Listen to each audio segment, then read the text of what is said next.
চব্বিশ পরগনার অন্য আকর্ষণীয় শহর হলো টাকি। আমরা কলকাতা থেকে মাত্র 75 কিলোমিটার বাইক রাইড করে যাচ্ছিলাম টাকি ঘুরতে। হ্যালো গাইস, একে খুব চিনতেই পারছো তোমরা, আমার কলেজের বন্ধু। হ্যালো, অনেক দিন পর দেখা হয়েছে। ও বছরে আমাকে একবারও কল করে না, কিন্তু যখনই কল করে মনে হয় না যে আমাদের এতদিন কথা হয়নি। Brother from different mother. যাই হোক, তো আমরা আজকে হঠাৎ করে কথায় কথায় উঠলো ঘুরতে যাবো, তাই বেরিয়ে গেলাম। কোথায় যাচ্ছি কোনো ঠিক নেই। ও বললো ভাই চ যাবো। জায়গাটার নাম কি বলছি? টাকি। বললো টাকি যাবি? এলাম টাকি যা মাকি যা যেখানে যা যাবো, চ ঘুরতে যাই। তো আজকে অন্য কাজ ছিল, সেগুলো সব বাদ দিয়ে ভাই ফোন করেছে বলে বেরিয়ে গেলাম। এখন আমরা এসছি, দেখো ভিউটা দেখতেই পাচ্ছ, দারুণ একটা জায়গায় এসে গেছি। ইট ভাটা এটা, এসে বেশ ভালোই লাগছে। বেশ পেছনে পুরো চারিদিকে জলই জল, আর ভাইয়ের সাথে এসছি তো একটা আলাদাই মজা। এবার বাকি দিনটা দেখি কি হয়, তারপর তোমাদের সাথে শেয়ার করব। মিলে বাইক রাইড করতে করতে রাস্তায় কিছু জায়গায় দাঁড়িয়ে কটা ফটো তুলে নিয়েছিলাম। ওখানে দিয়ে দেখি এটা তো একটা ট্যুরিস্ট স্পট, অনেক ঘোরার জায়গা আছে। তাই টাকি রাজবাড়ি ঘাটে বাইক রেখে 20 টাকা দিয়ে টিকিট কেটে ছটপট নৌকায় উঠে বুঝি নৌকা চড়বো বলে। নৌকা আমরা এখন কোনো প্ল্যান ছাড়াই বোটে উঠে গেছি। আমরা টাকি এসেছিলাম, টাকি এসে দেখলাম এখানে বোট চড়ার একটা অপশান আছে। তো আমরা দুজন কিছু প্ল্যান না করেই বোটে উঠে পড়েছি। এখন যাচ্ছি, সামনে মোহনা নদী ঘোরার একটা জায়গা আছে, তার জন্য আমরা এখন বোটে উঠেছি মোহনার জন্য যাব বলে। তো ওটাই দেখতে এখন যাচ্ছি। তোমাদেরও দেখাবো কিরম লাগে কি লাগে, থাকো একসাথে, দেখো কেমন লাগে। বাঙালিরা কথায় বলি এপার বাংলা ওপার বাংলা, এপাশে ভারত আর ওপাশে বাংলাদেশ।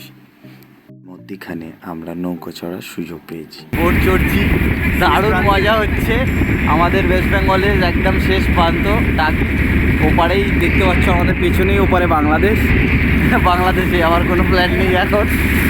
তো আমরা এখন জানতাম না ঘুরতে আসবো, ও ফোন করলো, বললাম চ ভাই ঘুরতে যাই বলে ঘুরতে চলে এলাম। টাকি টাকি এসে বাইক পার্কিং করে বলছে বোটে করে ঘোরার একটা জায়গা আছে, সেটাও প্ল্যান ছিল না। উঠে গেলাম বোটে, একসাথে বোট চড়বো, মজা হবে। এখন দারুণ মজা হচ্ছে। আমরা বসে আছি এইভাবে বোটের একদম শেষে, মারলে কিনলাম যদিও বোটের শেষ ওইভাবে লাগে না, কিন্তু খুব মজা হচ্ছে। তোমরাও দেখো জায়গাটা, আমি কটা ভালো করে ভিডিও নেবো যেটা তোমাদের সাথে শেয়ার করবো। চড়তে চড়তে এতটাই আনন্দ হচ্ছিল, এদিক ওদিক দেখতে দেখতে হঠাৎ করে চোখে পড়ে গেল হোটেল সোনার বাংলা। কি সুন্দরী না দেখতে, পুরো সবুজে মোড়া বাগান, মধ্যিখানে সোনার বাংলা। দেখতে এত সুন্দর লাগছিল, আমেরিকান স্টাইলের উড হাউস, এত সুন্দর আর্কিটেক্ট ডিজাইন, দেখতে দেখতে মন মুগ্ধ হয়ে যাচ্ছিল। কি এবার তোমাদের দেখাবো। এটাই সেই মোহনা, আমরা এসে পৌঁছে গেছি বাংলাদেশের একদম শেষ বর্ডার। জাস্ট জলটার একটু গেলেই ওপাশে বাংলাদেশ। আমাদের আর যাওয়ার পারমিশন নেই ওপাশে, এই এত দূর অবধি আমাদের পারমিশন। আমরা এসছি, বেশ দারুণ লাগছে।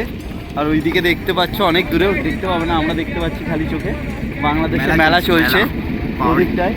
আমি জুম করে দেখানোর চেষ্টা করো, মেলাটা দেখার চেষ্টা করো। ওদিকে মেলা চলছে, খুব বড়, খুব সুন্দর করে সাজিয়েছে। ওই সাইডটায় সুন্দরবনের মতো আছে। আর বাংলাদেশ দেখতে দেখতে আমাদের সাথে আলাপ হলো একটা দাদা আর দিদির, যারা ওই বোটেই উঠেছিল। ওরাও কলকাতা থেকে টাকি ঘুরতে যাওয়ার উদ্দেশ্যে গেছিল। যদিও আই লাভ টাকি দেখতে দেখতে আমরা মিনি সুন্দরবনের দিকে এগিয়ে চললাম।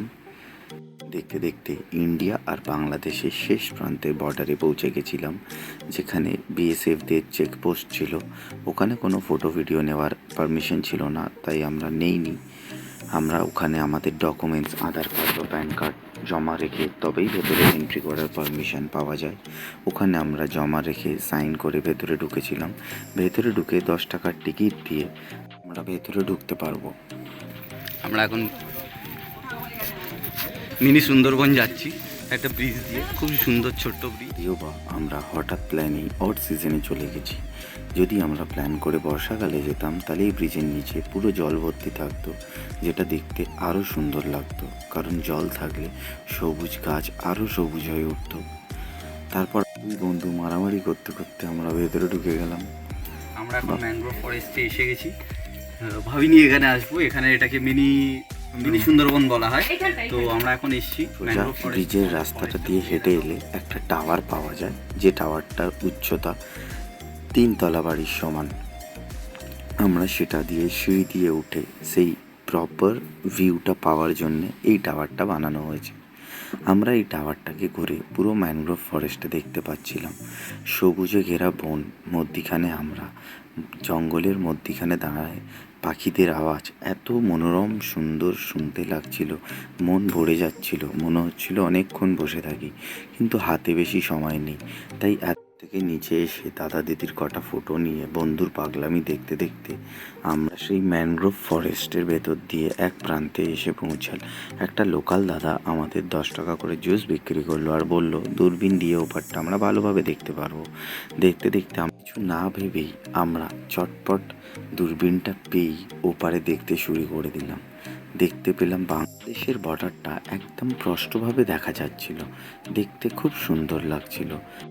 এই অল্প সময় হওয়ার জন্য আমরা ওখানে দেখার পর আস্তে আস্তে এক এক করে ফটো তুলে ওখান থেকে চটপট বেরিয়ে এলাম।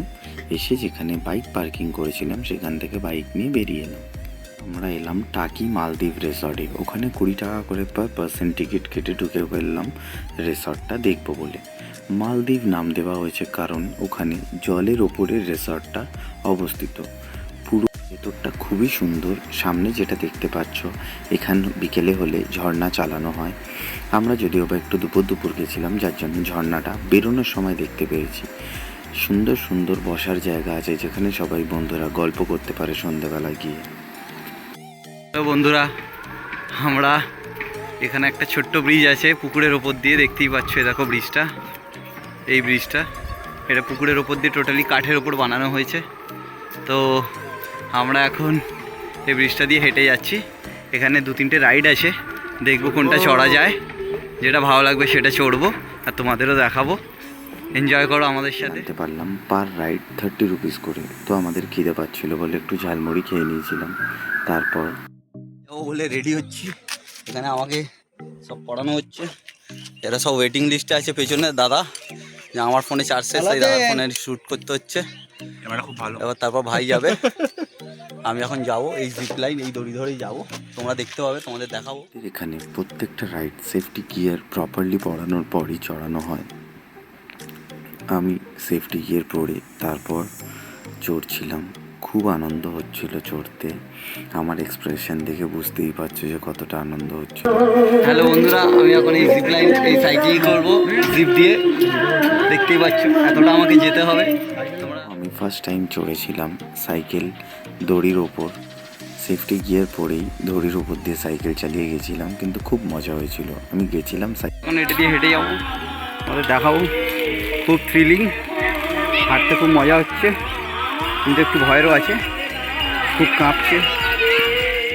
দেখি আমি হাতে ফোন নিয়েই করছিলাম ভিডিও করব বলে, তারপর ঢুকিয়ে দিয়ে করলাম কারণ এটা একটু অন্যরকম ছিল, বাট খুব মজা হয়েছে। আর এটা করিয়ে দিয়ে এটা সেই দাদা যে আমাদের সেফটি গিয়ার পরিয়ে রাইডগুলো চড়তে সাহায্য করছিল। ভিডিওটা ভালো লেগে থাকলে অবশ্যই like, share and subscribe, and thank you for watching.